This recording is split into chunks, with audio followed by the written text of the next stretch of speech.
Hello नमस्ते and welcome प्यारे दोस्तों, आप सभी को शुभ और मंगलमय दीपावली। दिन भर भी पटाखे जल रहे हैं। आज है अन्नकूट यानी कि गोवर्धन पूजा। तो मैं आपके साथ शेयर कर रही हूँ आज की गोवर्धन पूजा का प्यारा सा व्लॉग। एंड तक बने रहिएगा और मुझे बताइएगा कि आपको इनमें से कौन सा हिस्सा सबसे अच्छा लगा।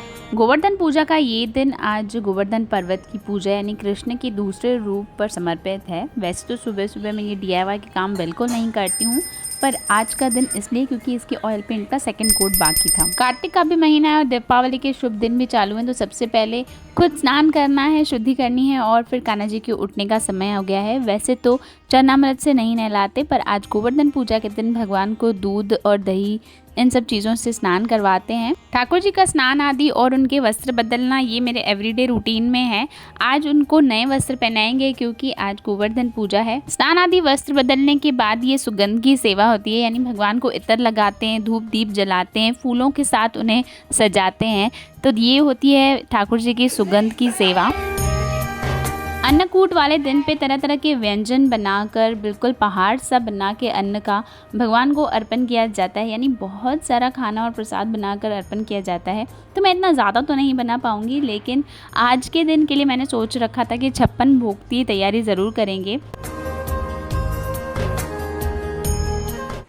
लंच बनाकर 56 भोग की तैयारी के लिए हम जा रहे हैं मार्केट। 1 घंटे में वापस आ जाएंगे अराउंड, और फिर हम गोवर्धन पर्वत बनाकर उनकी पूजा करेंगे। घर लौटते लौटते 4:30-5 बज जाते हैं और जो कुछ मुझे प्रसाद की तैयारी करनी है वो मैं करने लग जाती हूँ।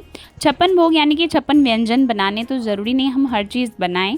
बहुत सारी चीज़ें मैं बाहर से भी लेके आई, जैसे मिठाइयाँ थी या कुछ वेफर्स थे जो सात्विक थे, चॉकलेट्स थे। ये सब भी हम भगवान को अर्पण कर सकते हैं, लेकिन छोटी छोटी चीज़ें जो फटाफट बन जाती हैं, जैसे सैंडविच है, चीज़ टोस्ट है, पूरी है, ये सब हम घर पे ही बना सकते हैं और क्वांटिटी बिल्कुल थोड़ी सी, क्योंकि अल्टीमेटली वो है तो प्रसाद ही, वेस्ट ना हो ये इस बात का ध्यान ज़रूर रखना है।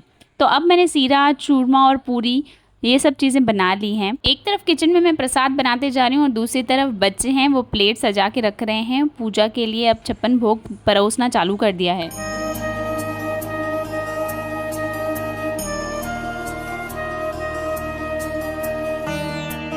थोड़ा सा हैक्टिक ज़रूर होता है, पर यकीन मानिए बच्चों को इतना ज़्यादा मज़ा आता है और इक्वली मुझे भी मज़ा आता है। बच्चे वहाँ पे 56 भोग की तैयारी कर रहे हैं और मैं यहाँ पर गोवर्धन पर्वत बना रही हूँ। गोबर और मिट्टी को मिश्रित करके एक पर्वत बनाते हैं, उसे गोवर्धन पर्वत करके हम स्थापित करते हैं। बहुत सारे लोग उससे कृष्ण की आकृति बनाते हैं, पर ज़मीन पर वैसी आकृति बना देना मुझे पसंद नहीं है पर्सनली, इसलिए मैं गोवर्धन पर्वत बनाकर इसे अपने आंगन में या घर की दहलीज के बाहर स्थापित कर देती हूँ।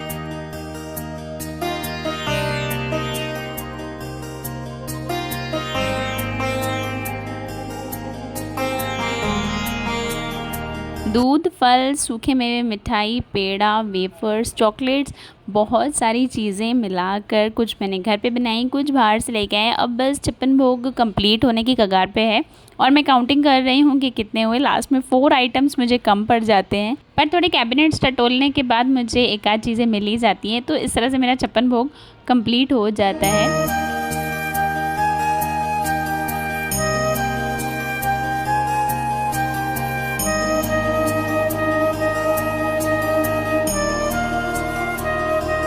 अन्नकूट वाला ये दिन कान्हा जी के बाल स्वरूप को मनाने वाला दिन है। बहुत सारा खाना हम अर्पित करते हैं और दहलीज सजाते हैं। बनाए हुए गोवर्धन पर्वत को दीप और पुष्पों से सजाकर उनकी परिक्रमा करते हैं, आरती करते हैं। देखिए, भाव और मान्यता है तो सब कुछ है, वरना कुछ भी नहीं। यहाँ हम मिट्टी के ढेर को भी भगवान समझकर पूजा कर लेते हैं और कहीं कहीं तो भगवान को भी नकारा जाता है।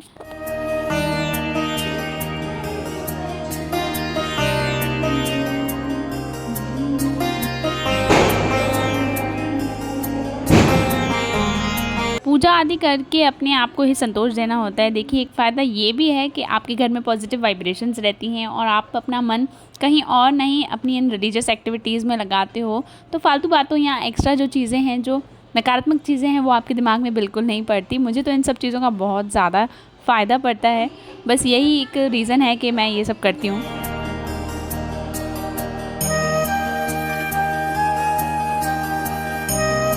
पूजा आदि हो चुकी है। अब जो 56 भोग परोसा हुआ है, बस वो एक एक करके भगवान को अर्पण करना है और उन्हें खिलाते जाना है। और मानसिक दृष्टि यही रखनी है कि भगवान आप आएँ और इस प्रसाद को ग्रहण करें और हमसे जो गलती हो जाए वो माफ़ कर दें।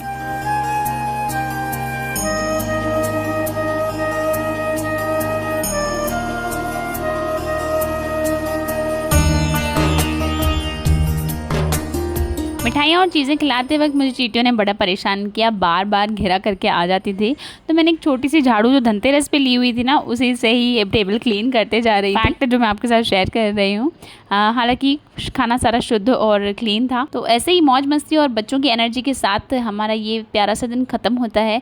अब हम इतने सारे खाने को, यानी कि खाने के पहाड़ को खुद ग्रहण करेंगे और घर पे यही उत्सव मनाएंगे। अन्नकूट एक उत्सव की तरह है जहाँ बहुत सारा खाना हो, तो समझिए घर में उत्सव है। इस दिन को और इस व्लॉग को विराम देते हुए मैं सभी के लिए प्रार्थना करती हूँ कि अन्नकूट का ये उत्सव सबके घरों में अन्न धान्य की बरकत लाए। तो दोस्तों मिलते हैं अगले व्लॉग में। सी इन द नेक्स्ट वीडियो। जय राम जी की।